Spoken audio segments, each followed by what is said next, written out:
Even while the Targaryens come from a long tradition of warriors, not all of them appear to like the ugliness of bloodshed. The main theme of House of the Dragon Episode 3 is cruelty and how different Targaryen family members use it. At various points in Second of His Name, we see Daemon defeat the Crabfeeder by tricking the would-be usurper into a weak position before slicing him in half with his sword Dark Sister. We also see Rhaenyra defend herself against a wild boar, stabbing it with a wild frustration. Viserys slay a stag, his jabs lacking precision, and winces in embarrassment to the crowd applauding him. The line of succession is still a major question 3 full episodes into HBO's wildly popular Game of Thrones prequel House of the Dragon, which is based on the formidable, dragon-wielding Targaryen family. Although her father King Viserys I, Paddy Considine, declared Princess Rhaenyra Targaryen, currently played by Millie Alcock, the undisputed and unopposed heir to the Iron Throne, at the conclusion of the series premiere, some glaring roadblocks have emerged since then, and the next occupant of the throne is currently anyone's guess at this point.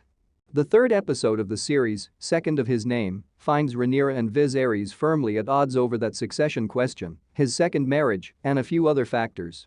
It is set just about 2 years after the second episode.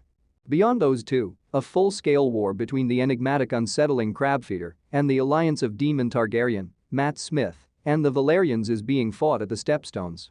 Even though the episode spends most of its time talking about marriage and heirs, it picks up steam again with a classic Game of Thrones battle scene in the second half. All of this has significant implications for the rest of the season. Here is all the information you need to know about House of the Dragon's third episode. In this episode, Rhaenyra is especially grumpy, and with good reason. Rhaenyra, who was formerly the only heir to the Iron Throne, has now had to watch as her best friend and closest confidant Alicent Hightower, now portrayed by Emily Carey, wed Viserys and gave birth to a male successor, the now 2-year-old Aegon II Targaryen. Rhaenyra naturally believes this handsome new boy will replace her, and on top of that, she has just been informed that she needs to get married to a respectable man right away. Theonate's Laenor Velaryon, Jefferson Hall's extremely smarmy Jason Lannister, and even her small half-brother Aegon II are mentioned as potential suitors, but Rhaenyra isn't interested in marriage to begin with. She does, however, spend a fairly intense afternoon and evening with Sir Criston Cole, Fabian Frankel, whom she recently elevated to the Kingsguard, and the two even manage to survive a vicious boar attack. Sir Criston strikes the beast's initial fatal blow, but Rhaenyra kills it by repeatedly stabbing it, which undoubtedly exposes her opinions of things in general. Although Viserys promises Rhaenyra's mother, his late wife, at the episode's conclusion, that she would not be displaced, many are pressuring him to do just that, and Rhaenyra definitely needs to be concerned about her position. Viserys isn't exactly feeling great about himself either, while Rhaenyra is rather unhappy with her father. He is either extremely intoxicated or overtly hungover for the majority of the episode, and given that everyone is advising him on who Rhaenyra should wed and that he should presumably choose Aegon II as his successor, he is obviously conflicted between his son and daughter. In light of all of that, this is perhaps the episode where Viserys just feels the weakest, despite the fact that we don't get any detailed looks at his severe medical issues this time around. He unquestionably appears psychologically unfit for his current position. Viserys is obviously upset the entire time he organizes the naming day festivities for his long-awaited son Aegon, and after presumably drinking a gallon of wine, he even reveals to Alicent that he never planned to marry again or have a son, but that he called Rhaenyra his heir for a purpose.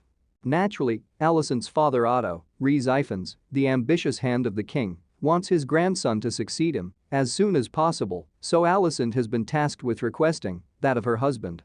However, at this point, it's difficult to predict where the conflicted, worried Viserys will come down on the issue. Rhaenyra and Viserys are both going through it during this episode, but there's one piece of connective tissue that's fairly intriguing: the stags they see in the forest. As a part of the hunt to celebrate Aegon II's name day, Viserys is looking for the White Hart, a magnificent white deer that can be found in the Westerosi woods. Ultimately, he doesn't find it, but you know what he does do? He ineffectively stabs a different, smaller stag with a spear given to him by Jason Lannister, hitting the poor beast on the wrong side before eventually putting it out of its misery. Meanwhile, during her jaunt in the woods with Sir Criston, Rhaenyra, somehow, spots the White Hart in a small clearing, and though Sir Criston goes to take it out to protect a princess, she has him stand down. After a short moment, the deer disappears, but it certainly seems significant that Rhaenyra, who's gunning to become the first recognized queen of the Seven Kingdoms, saw this mythical stag that her father couldn't quite pin down. Meanwhile, over in the Stepstones, Daemon, Lord Corlys Velaryon, Steve Toussaint, and Corlys' sons are locked in a fierce battle with the Crabfeeder, who keeps eluding their powerful dragonfire by hiding in a cave. Yeah, apparently it's that easy. Considering their armies are being ravaged by the Crabfeeder's motley crew, this unsteady alliance is growing more troubled by the minute, especially as Corlys' brother and son lose a fair amount of faith in Daemon and insist he's why they're losing.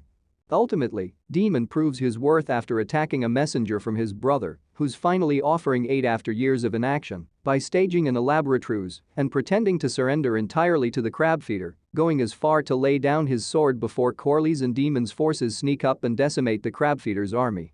Daemon then just easily kills the Crabfeeder off-screen, apparently putting an end to a character that definitely seemed like he would be a pretty important villain going forward.